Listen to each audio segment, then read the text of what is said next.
Hi, everybody. We are going to start in 2 minutes.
Okay, let's start.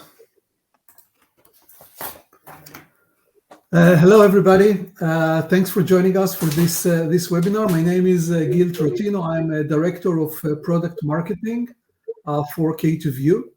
I'm very happy to welcome Noel Yuhanna, VP and Principal Analyst at Forrester, to lead our session today.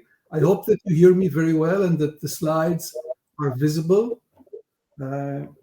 If not, we'll check it very soon. And again, welcome to this webinar about Data Fabric as a Service, the modern approach to cloud data management. We'll start with Noel from Forrester. Noel will start and discuss some of the key integration use cases and challenges, and we'll talk mainly about Data Fabric and how it has become the emerging data integration architecture these days. Then I will present some of the key capabilities and benefits of a data product approach to data integration, and we'll talk to you a little bit about how K2View Data Product Platform addresses these challenges around data integration. And during the session, we'll also ask your participation. We'll have a few poll questions, which we'd like very much to get your feedback. So from time to time, we'll pause for a short question. You'll have to select your answer, and we'll analyze and we'll briefly review the answers at the end of the session. We'll also keep 5 to 10 minutes at the end for Q&A. So please prepare your questions, and please already post your questions during the session on the question box that you can see here with the question mark, and we'll try to address as many questions as we can at the end of the session. So once again, thanks for joining. And without further ado, let's start. And Noel, please go ahead. Awesome. Thanks, Gil. And thanks for having me on this webinar to talk about cloud strategy and especially how Data Fabric fits into the cloud strategy. You know, what's happening is that a lot of organizations are moving to the cloud, right? So when they go to the cloud, they realize that, well, cloud can save us a lot of money, right? I mean, normally when you go from an on-premises world to the cloud, you realize that we can save money. You can save 20%, 30% savings. You know, it's pretty good. Compute is cheap, storage is cheap. Let's get to the cloud. But people don't realize that you don't really modernize into the cloud automatically, right? And that's a big thing, right? So when you move to the cloud, people are realizing that, well, you have to do obviously many things. Like I got all these silos of data, maybe on premises. I got silos of data in multiple clouds. How do we actually really enable a strategy towards driving more a 360-degree view of the customer, about the business, about the product? So people are realizing they need a modern strategy towards getting towards the cloud. And they're right, because sometimes when you go to the cloud, you realize that just moving to the cloud is not going to give you some magic. And all of a sudden, you've got beautiful dashboards and all of these new things are going to happen in the cloud. The answer is no, you will not get all those things automatically, right? And that's why you need a data management strategy which is more modern. And this is what the topic I'm going to talk about is called leveraging Data Fabric to accelerate your cloud strategy. Hi, my name is Noel Yuhanna, analyst with Forrester, and obviously I talk about data management every day to customers.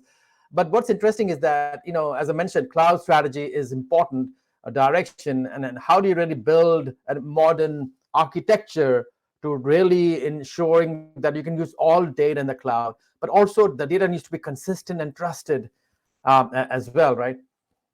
Next slide. So what's interesting is that no, you will see that the data explosion is going on today. We got about 15 zettabytes. I don't know how many zeros, 26, 27 zeros. It probably will not fit into my phone, I guess, But a lot of data explosion is happening.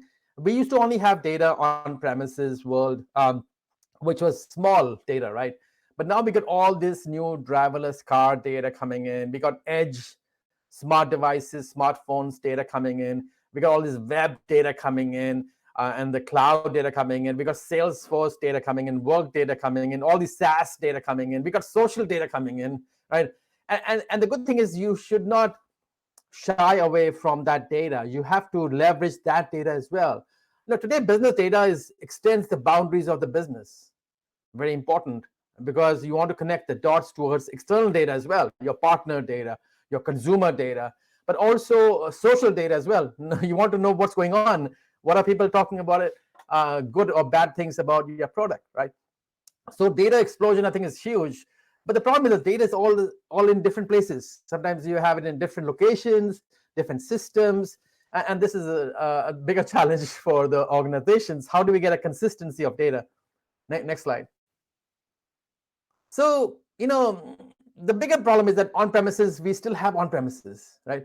A lot of large organizations still have sometimes mainframes data, right? And mainframe is not easy to move to the cloud, as you know it. If you're on the call, you probably are running a mainframe. You probably know you're running DB2, IMS, and all these ZOS platforms. It's so difficult to move to the cloud compared to a web application, for example, right? But there's also all these traditional ERP systems and CRM systems, and again, they're customized. They can't just move. You can't just lift and ship to the cloud as such, right? And this is a big challenge, I think, across the industries we see. People are going to still retain the on-premises for a while. You need to have that strategy of, even if I go to the cloud, I incrementally go to the cloud. I move some applications, then another application, and another application, right? And that's the strategy, the best strategy, right? Instead of saying, okay, I'm going to take all these 1,000 applications and move to the cloud, which may disrupt your business, by the way. Next slide. So and as I mentioned, data is all spread across social media and lakes and data warehouses and also the edges as well, right? So this becomes a very important point as to how do you leverage all these new sources of data, right? And this is a bigger challenge because leveraging new sources of data is so difficult to do, right? Because these sources of data coming in every day, how do you bring together? And if you give that information to the data engineer and developer and say, by the way, can you integrate this new source of data? I'm sure the developer and engineer will say, come back in 2 days, we will have your program ready. How about having it in a second? Well, okay. How do you get the data integrated in a second, right? A few seconds. And that's what we're going to talk about today. It's this newer architecture, which will really change the way how we integrate data, especially the cloud integration, as Gail was mentioning. And next slide. And again, we can also talk about the 5G, right? Integration with all of those IT sensors and robots and driverless cars. This is very early on. We're going to have lots of more data outside the cloud. Remember, first we had it on premises, we went to the cloud. Now we're going to have at the edges, more data in the edges as well. So this is another evolving thing. And we still need to get integrated data. Like when you're driving a driverless car, you want to know exactly who this person is, what kind of track record in terms of his driving habits are, and what kind of things he or she dislikes or likes as well, right? So all these things have to be integrated, and that's done in the cloud as well, right? So cloud to edge becomes critical from a deployment perspective. Next slide. Now, the biggest problem is that we got all these data sets, right, in the cloud and multi-cloud, and hybrid cloud and edges, right? How do we connect the dots? The context of data is very important, right? The contextualization, right? Applications need context data, right? So the context data is very important, which means that a lot of data is duplicated. More than 30% of data in the organization is duplicated. More than 30%. In fact, some customers say 70% of data is duplicated. You make copies and copies of data for analytics, right? I'm sure in your organization you have copies. The bigger problem with copies of data is that it loses the context of data. It loses the consistency of data. And that's the bigger challenge. Because when you have so many copies, someone may change one copy, the second copy does not get changed, transformed, right? And then you got all these inconsistent results. We've heard that from customers. I speak to a lot of financial services companies, the banks, the insurance companies, the healthcare organizations, the retailers, the manufacturing companies. Everyone's got data issues, as you know it, right? But what people need is a whole environment about how to drive contextualization of data. How do you get the context that, hey, this data is very relevant for me, for my business, for my customer, for my product, for my supplier, right? And this is a big thing to do because data is so messy, right? You may have so many records of data. Okay, so next slide. So, so what about traditional architectures, right? Data management is still evolving. I've been in this space long enough when we started COBOL programs back then. But what's interesting is that today the traditional architectures are failing to support the new generation data integration requirements. Why? Well, they don't deal with real-time data. You got data the data movement happens from the transactional systems, it goes to the operational systems, it goes to the analytical systems, and by the time it comes to the dashboard, it's 24 hours late, right? And that's the reality because we have done all the batch processing out there. What about getting my data from a transactional into the dashboard in a second, right? Well, we can't do that, right? I mean, the ETL process is slow, the change data capture, replication is slow, and we move data around, and the data has grown into terabytes of data. Like, how do you move them around? It's a big challenge, right? Lack of automation, right? We can't really, it's not agile, there's no automation to the systems because data management functions like data quality, data integration, transformation is very slow. And collaboration, right? They don't enable collaboration. I'm sure you're doing data management for many years, right?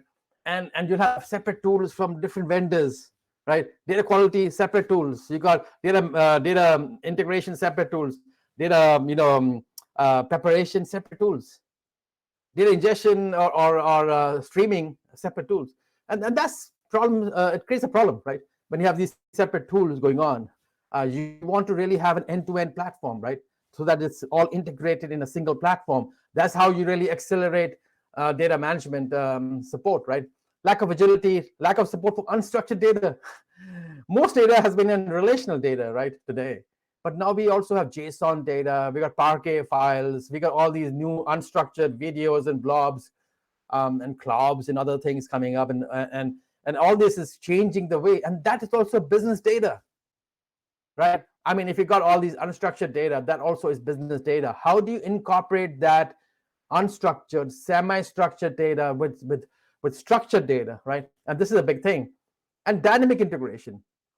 This is one of the big things, right? How do I integrate relational data with my NoSQL data and my data warehouse data together, in real time?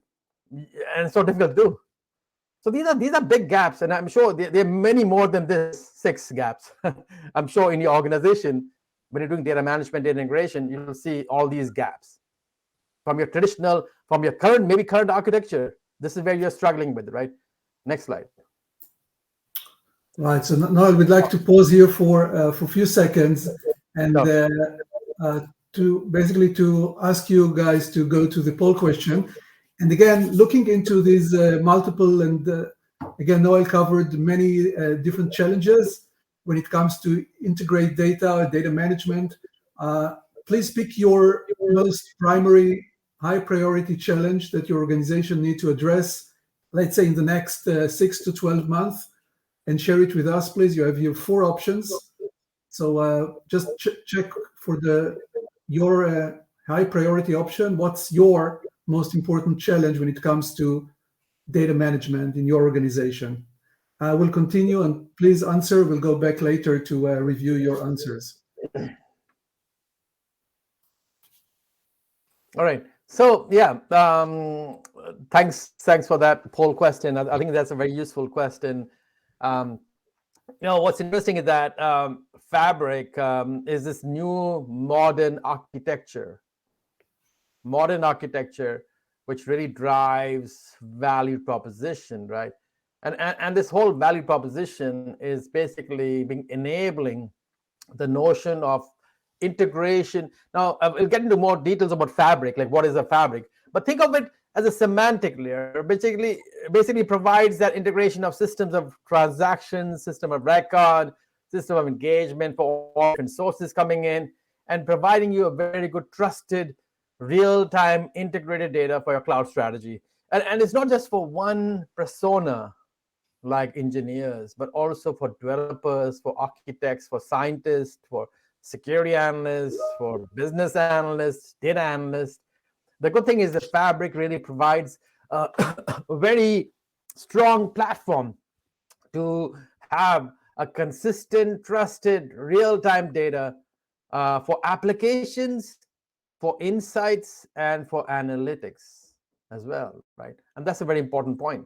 It's across many different scenarios. So that's one of the things how the Fabric does. So next slide. So the question we always get is, what is a data fabric? Right? And so this modern architecture, which we're talking about, is basically the word dynamically. Very important word, dynamically, right? We're not doing it actually, okay, like a batch processing.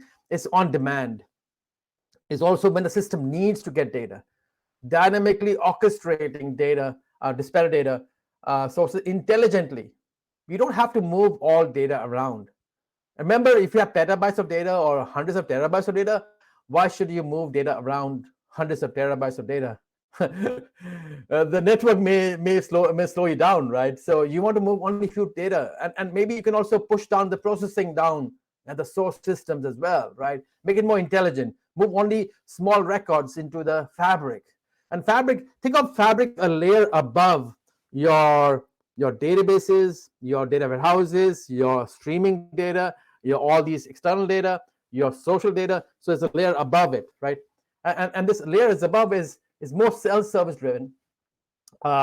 It's also leveraging platforms, but also more importantly, delivering integrated, trusted data to support various applications, analytical, and use cases as well, right? So the real advantage of this Fabric is that the data could be sitting anywhere, on premises, the cloud, multi-cloud, or even different parts of the edges as well. It can still be leveraged to give you consistency, right? Because when your customer is everywhere, right? And you want to make sure you get consistent data for customer, right? And this is very important. Or this could be used for any different purposes as well, right? You want to make sure the product data is consistent, your supplier data is consistent, your different types of information about the integration supply chain information is consistent. So this is why data fabric becomes very, very important. And today the adoption has been growing quite steadily of data fabric across organizations. Next slide. So we get a lot of questions about what does the fabric architecture looks like. It looks very complex. Well, if you look at this, these are the 6 layers which are critical to the fabric. Starting from the bottom here, you'll see the data ingestion. You got to ingest data, right? You got to ingest, and this needs to be automated, and this needs to be intelligent. But also, it may be coming from cloud, from on-premises world. It may be going into a persistence layer, the data processing layer, because data is so huge. If data is not so huge, then you can put it into memory. But if it's huge, it may go into a lake. It could go in a Spark environment. There's also data orchestration, which means that data has to be transformed and cleansed and integrated. Beyond that is a discovery state, which is going to be modeling, the data modeling part of it, the curation part of it. And there's a global access part of it as well, which means that I can access data through APIs, through ODBC, JDBC, JSON protocols. So for if I'm using a visualization dashboard, when I connect to Fabric, it thinks the Fabric is like a database. But behind the covers, the data fabric is so complex architecture, right? Because it's got all these components. The most important of the data fabric, if you look at the yellow bar on the left-hand side, data management. And this runs as a vertical bar from all these layers. So as the moment the data ingestion takes place, it knows what data is coming in. It knows the integration, the transformation, the preparation, the modeling. So data management is taking care of the metadata, is taking care of the security, the governance, the processing, the quality, the lineage. So this becomes a very important point. Traditionally, we have done this data management in silos, in different pieces, which has really been slow, right? And that's why. So anyway, so this is the architecture. This is the reference architecture, which provides you this whole coverage. And why implement this fabric? Because you can accelerate your use cases. If you don't go to this route manually, you would be doing this, which may take you for a lot longer. Also, important point here is that there's a lot of AI machine learning built into this platform for intelligence perspective as well. Next slide. So what does the fabric do? Well, this is a modern cloud architecture. It delivers consistent, trusted data, right? Very important, consistent, trusted data, which is what you need for applications, for your insights, for analytical purposes. Self-service business, right? For business user can access this data and create these new dashboards and these new reports. Otherwise, they have to go to the IT and call up IT. Hey, we need help to create some new dashboards. They can themselves do it. Why? Because they can leverage data more effectively. Real time, very important. The data could be anywhere in any format. The fabric can access that, right? A single area to get the data. Very, very important. Agile quickly responds to business use cases. Self-service from IT is about automation of the processes. The good advantage factor of data fabric is you're not writing any lines of code. Sometimes zero to minimum code. Low code, no code, basically. So fabric can enable connections to all these thousands of sources without writing a single line of code. You can integrate, orchestrate, transform, secure without writing lines of code. You can do this in weeks and days, which may take you 6 months or a year trying to do it manually, right? With Java program and Python program. Why write a Python program when you can do this in a second with the fabric, right? That's the advantage of the fabric. Dynamic integration, as I mentioned, is quickly can integrate many different sources. Next slide. Yeah, no, so I think it's a great point of time to review briefly the answers. And again, thank you for the answers. Many of you have answered, and I can tell you, Noel, that not surprisingly, the number one challenge that our people voted for is data is locked in multiple applications, data repositories, and technology. I don't think we are totally surprised by this. Second is unable to quickly respond to the new business needs. And third is lack of automation. Lack of real time, actually, only 8% voted for this to be their primary. I don't think this is because real time is not important. I think they are yet, see the obstacles of unlocking the data. So real time is probably going to, to take second priority. But you talked a lot about real time. I will talk a lot about real time. But let's now go to our second question to you guys, and please provide us your little bit about your plans. I see already people are responding. So we ask you, do you have plans for implementing data fabric as Noel presented? Do you plan to do it in the next 12 months? Is it in process? I see already people say that this is in process or already implemented. We even have some people that have already implemented data fabric. So please keep on answering this question while Noel continues with the slide. Yeah, thanks. Yeah, I mean, I just want to go back into that survey data. I mean, the poll questions. I think it's pretty appropriate because silos, dealing with the silo issues is a big issue. I know, because talking with all these silos, but also the new business needs, the lack of agility, lack of automation, right? I mean, all these are very consistent with what we hear as well. The use cases. So I speak to 3 to 4 customers every day, whether it's in Europe, in Asia Pacific, in the US. And what's interesting is the fabric has been expanding to many different use cases. Starting with the top one, Customer 360, I think is a very big one. I would say almost 40% of all fabric deployments have to do with Customer 360, about 40%. But then there's other like IoT and fraud and risk management, microservices. Microservices is a big one because microservices need data from all these sources of data, and that becomes challenging. And you don't want to write so many lines of code. Microservices application can connect to a fabric to get consistent data. So we're seeing a trend around this, a very strong trend around microservices building on top of fabric.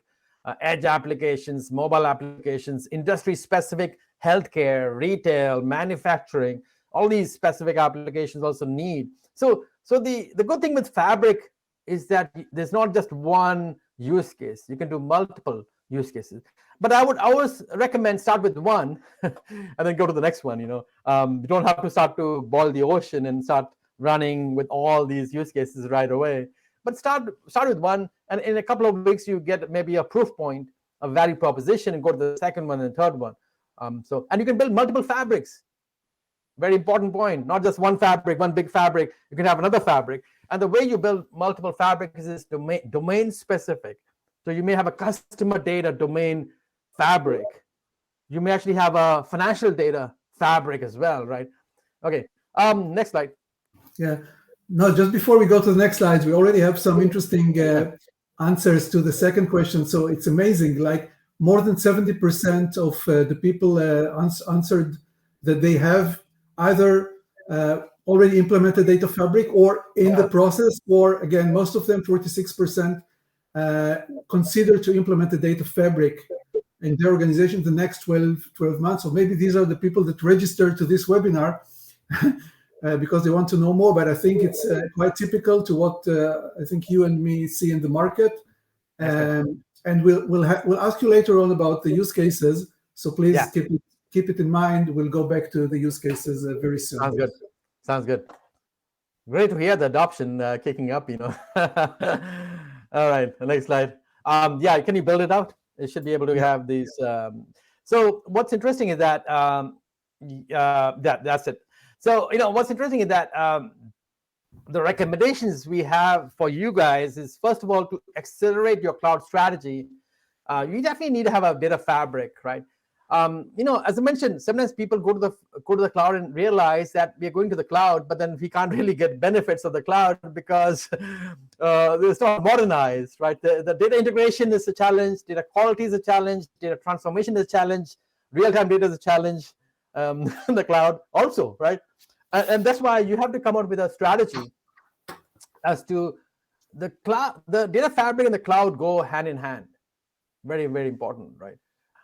Real-time data initiatives is a sweet spot for data fabric, which means I can drive consistent, trusted real-time data.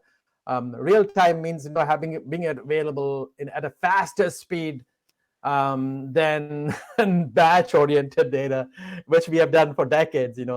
Start small and grow. Don't boil the lake. Very important. You want to start with a few number of sources and start to interconnect and connect. I know a lot of customers who have been more successful with the fabric don't start with 1,000 sources. They start with like 5, 10 sources, then you make 20 sources and 100 sources. So you expand over a period of time, and you can get the benefit of those few number of sources right away. You don't have to wait for 6 months from trying to get the value. You can get the value right away.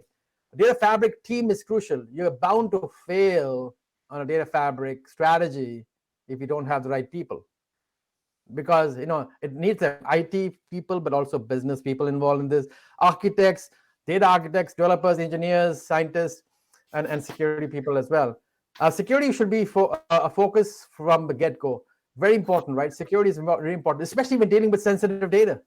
You want to deal with sensitive data like for GDPR regulations, for example. You want to make sure that data is protected. And because data fabric can expose a lot of data to everybody. And you want to make sure it's contained and governed as well. And leverage a solution. A solution can really help to automate the integration, to deliver self-service, support the trusted and real-time customer data initiatives. I mean, they can do a lot of these things in a very simplified and automated manner, right? So thanks. This is my slides, I guess, and I'll hand it back to Gil. Thank you very much, Noel, for this. We'll get back to you very soon with the Q&A. And again, thank you guys for answering. We'll have more poll questions to you very soon.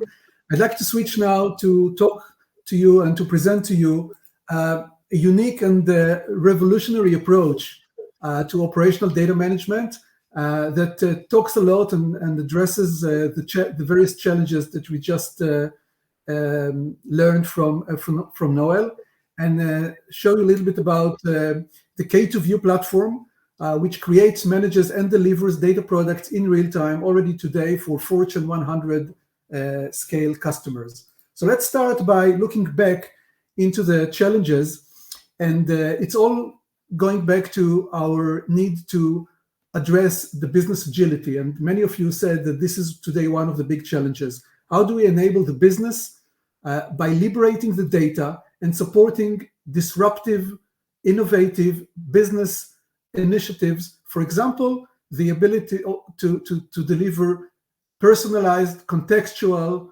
proactive, trusted customer experience, which is one of the most important challenges almost with every organization. And we believe that there are two main obstacles that we need to overcome, and this is what we do with our platform. The first one, we believe, is that we need to basically to unlock or detach the data from the underlying systems. Most of you said that the big challenge is that the data is locked in the different applications and systems and databases. So the first thing we need to do is to detach the data from the underlying systems. The second thing we need to do is to organize the data according to the business needs, which means basically organize it according to business entities. What's a business entity? Anything you see here on the slide and anything which interests the business. It can be a customer, and as Noel said, for many of you, customer 360 or customer view, this is one of the main challenges. So customer definitely is a very important business entity, but also a product or a device or an order or a supplier, depending on your industry, on your business, can be business entities which we would like to manage and serve to the business. So what we call operational data product is detaching the data, organize it according to business entities, keep it fresh all the time, so have it always up to date, secured of course, and deliver it in real time to any business party, any business domain, any business consumer. So this is basically what we do with our data product platform. And of course, if you go to the different sources in the market, you'll find very different definitions of a data product, right? Dozens of definitions. I'd like to share with you the way we see a data product.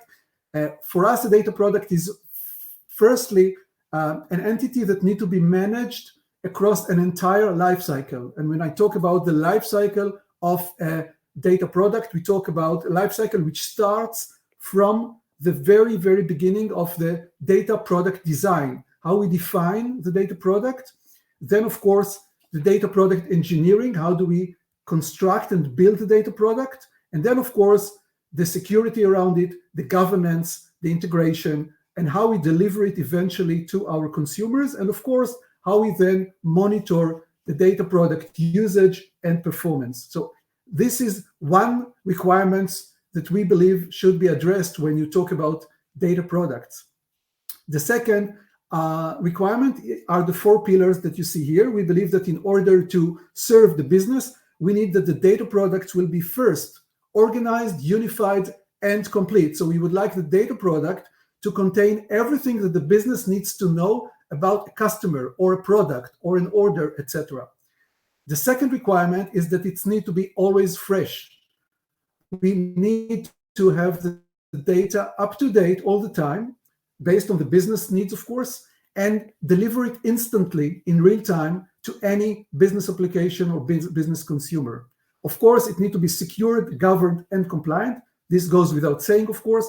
And finally, it needs to serve not just analytical workloads, but also the operational workloads. So for example, if I generate a business insight about churn prediction of a customer, it's not enough to generate the insight. I need also to inject this insight, any AI engine, for example, to my operational systems to make it operationalized, to make it operational.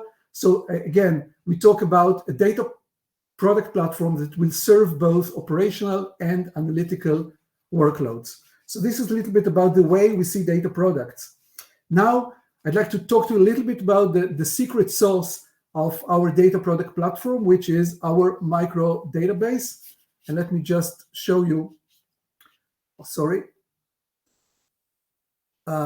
what do we mean here with our micro database. So the way that we basically realize the data product is through the fact that the platform manages every individual data product in its own secured micro database. So the thing that you see in the middle basically is the micro database, which first extracts all the information about, in this case, a customer, okay? And the information includes interactions, transactions, master data, whatever data the business needs to know about the customer. This data will be extracted from the different data sources, regardless of their technology and infrastructure. And then for every data product instance, a micro database will be created, stored, and secured. So this will be available to any consuming business application. So again, the data will be extracted from the sources. The data then will be safely saved in a storage. And again, the storage can be either persistent or virtualized or anything in between.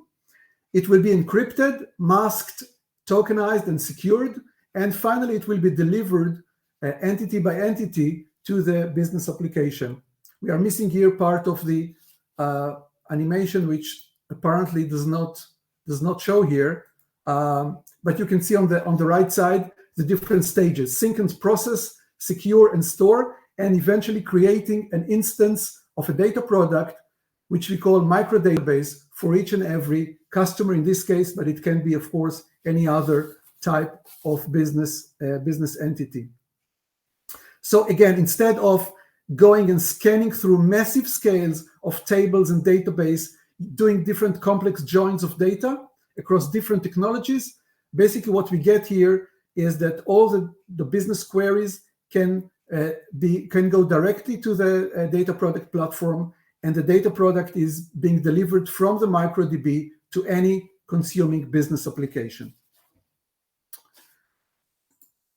This data product platform can then be implemented using any type of data management architecture. And again, Noel mentioned already a few deployment modes. We support a centralized data fabric implementation, basically delivering an integrated layer of connected data to the enterprise. In this case, again, customer data or any other type of data.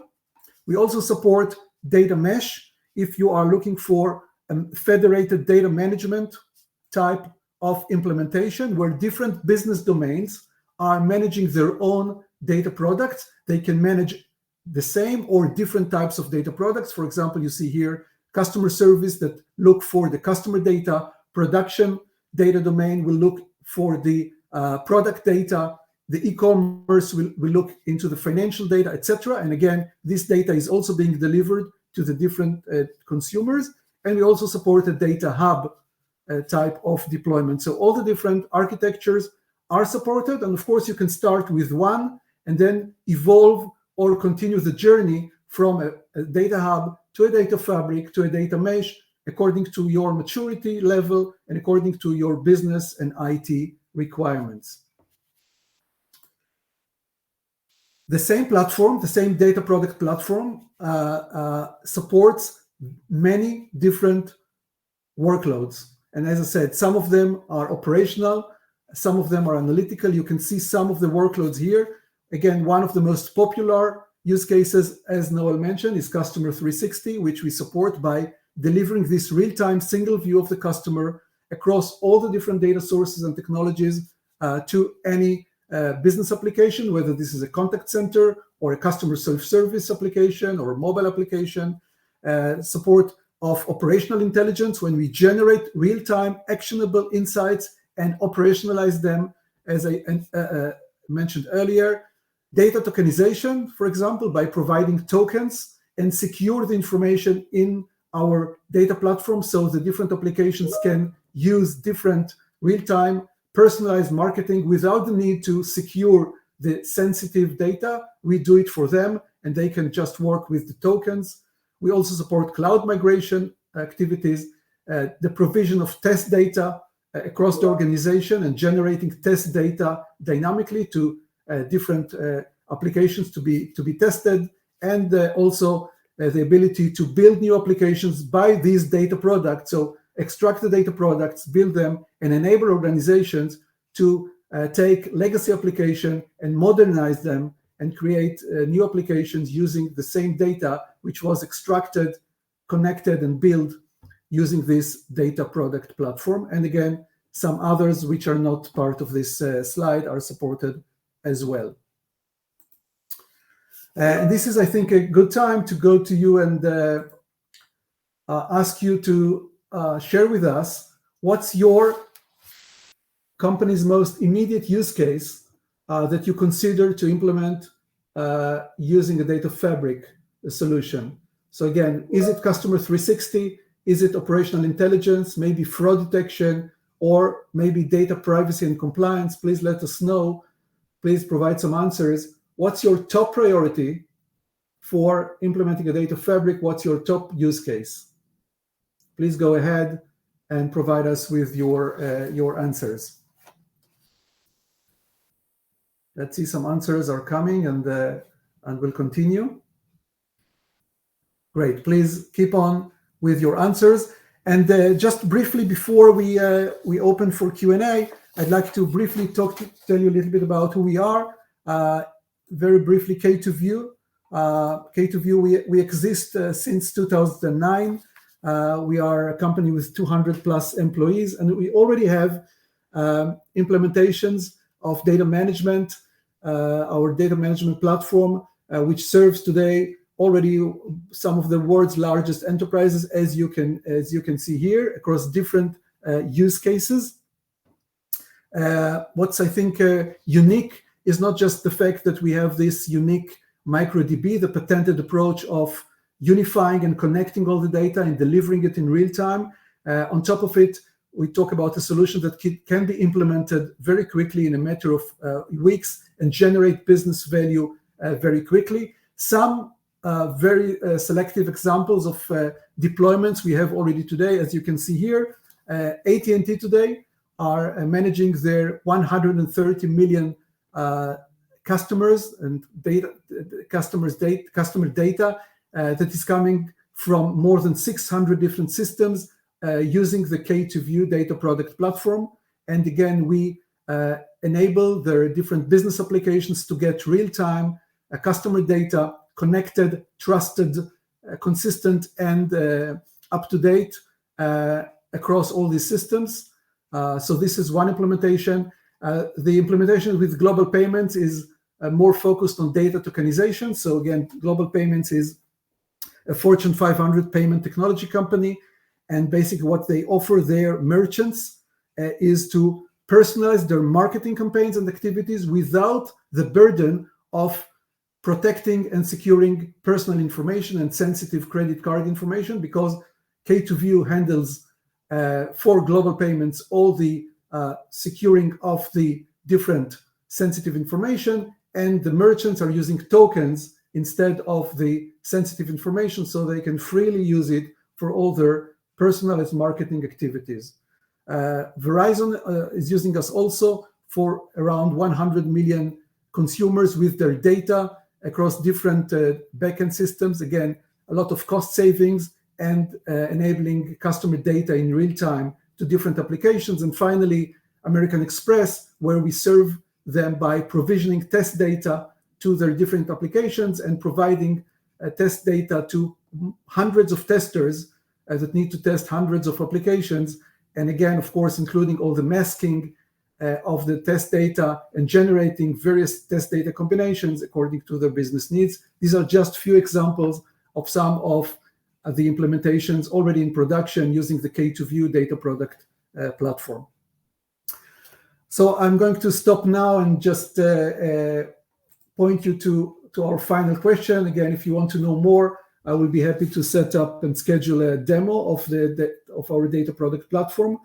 So just let us know if you are interested. And Noel, I suggest now that we'll move to the Q&A. I know that we have quite many questions already, and we'll ask Alyssa to help us to start picking some of the questions. I guess the others will be answered after the session, but let's see how many we can answer right now.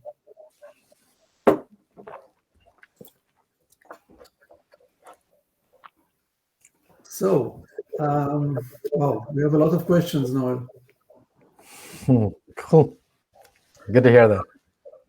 Right. So let's see.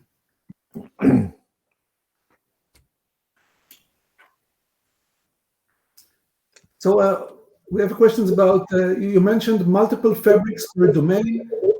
Is this in fact a data mesh? There is a question. So can you relate to this, please? Yeah, no, that's a good question. If you have multiple fabrics, is it a data mesh? Data mesh has to do with APIs. Very important point, right? Data mesh has to do with APIs.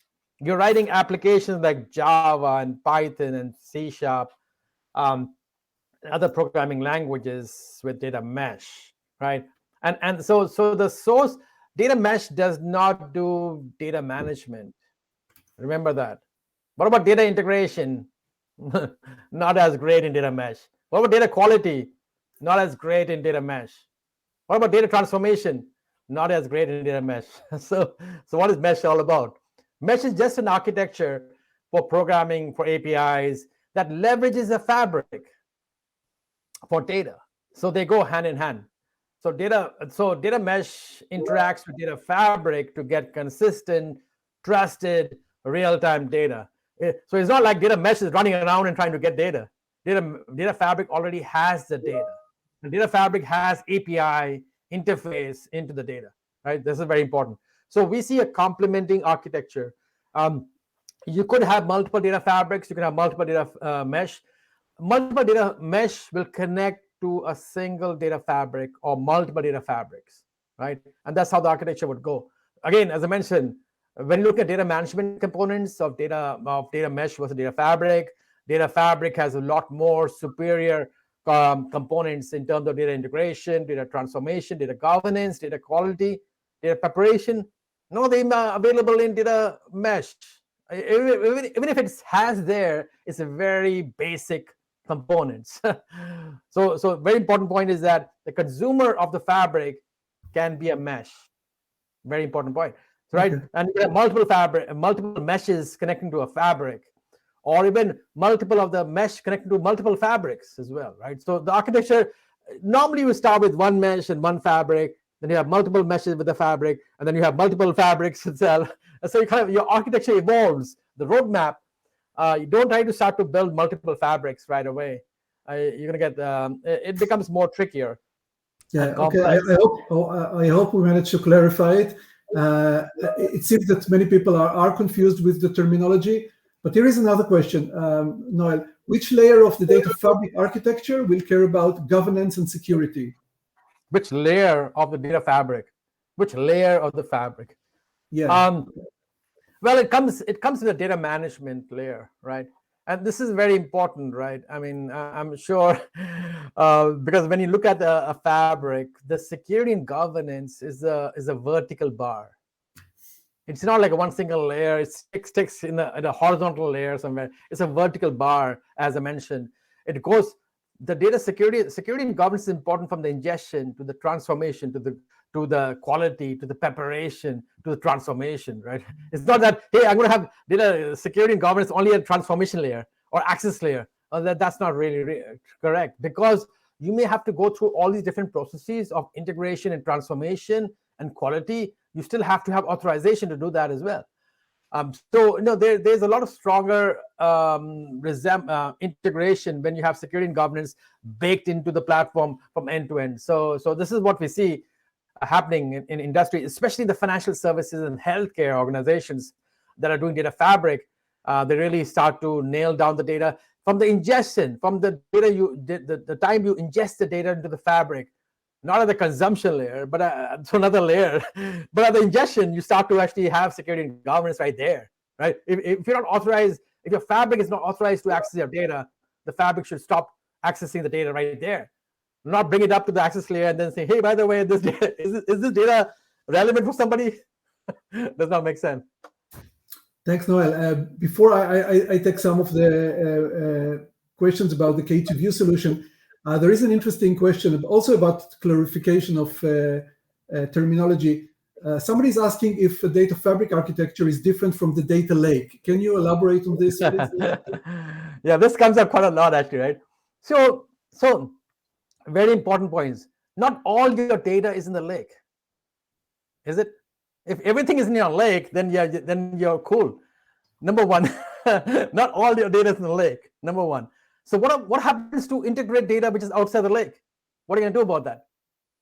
Well, we're going to move data around somewhere. And that's where the fabric comes in. Fabric is a layer above the lake, above multiple lakes. When you have multiple lakes, people have 7, 8 lakes on an average. Some people have like 25 lakes. How do you blend in those lakes? Number one. Number two is, what about my real-time data? If data coming in from those social media data or from my IoT data, is that in the lake? No. So what are you going to do about that, right? So data fabric enables access to data lake data, data warehouse data, streaming data, Salesforce data, you got Twitter data, you got IoT sensor data, you got driverless car data integrating going on. So you can start with a lake, but lake will only get you so far that you get stuck. You build another lake, then you get, again, silos. You build dozen lakes, then you got even a worse silo. And then not all your data is in the lake, right? So, Gil, what's your thoughts on that? Right, yeah, okay, I have a lot of questions. So first, somebody is asking if they can get a demo of data fabric implementation with respect to test data management and provisioning. Absolutely, we'll be happy to deliver this and to schedule. Somebody else is talking about the MicroDB, asking us if this contains just the data, or can it also contain, for example, he says basically, if I understand correctly, can it also be system of origination of the new data? For example, if I'm building an application from scratch, can I use micro databases and eliminate the need of my app to have the app-specific data? So the answer is yes, and we see it also with our customers. They start by using our data product platform to extract the data, but some of them definitely then continue to use us as a system of record. So the K2View data product platform can eventually become the system of record, and then you can just consume the data directly from there, and you can eventually eliminate some of your data sources, and of course save a lot of money, of hardware and software money, and we have definitely a lot of customers who are using it. Another question is about the MicroDB. Is it also keeping the history of the data product? The answer is yes. We do also have a full audit history of changes and keeping versions of the different data product attributes. So the answer is definitely yes. Which company you consider as a mature data fabric implemented? Again, Noel, maybe you can answer it as well. We have several customers who've definitely definitely implemented very nice, well-developed data fabric implementations that serve multiple use cases. From our experience, normally they start with a single use case like Customer 360. This is a classical journey. And once they've managed to build their data products with trusted data, connected data, then they, for example, take it and ingest it to a Google BigQuery or Snowflake data lake, also to leverage it for analytical purposes. So we see it a lot. Then they can also use it for test data management. So once you've arranged and detached the data from your source systems, there is an endless ways you can leverage this to many other use cases, and we're happy to show you references and different examples. We are reaching to the end of the session, so let's see what else we have here. By the way, I promised that all the unanswered questions we'll answer you and send you the answers after the session. And of course, the session itself is recorded, so you'll be able to review the slides and the recorded session, you and your colleagues later on. Let me see, what else do we have here? Maybe let's take one final question. Yeah, let's see.